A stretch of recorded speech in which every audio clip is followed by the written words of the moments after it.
To combine objects, we're going to press Control J.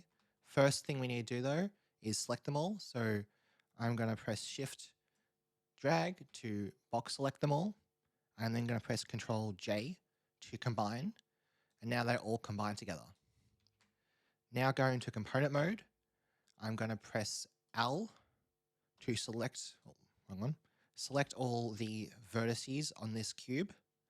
I'm now going to press P by selection. This will separate anything I select off from the combine. I'm now going to show the other option, which is by material. So like a material ID, it will basically split them based on what you've assigned as a material. So I'm going to do that. Now all our materials are split off together.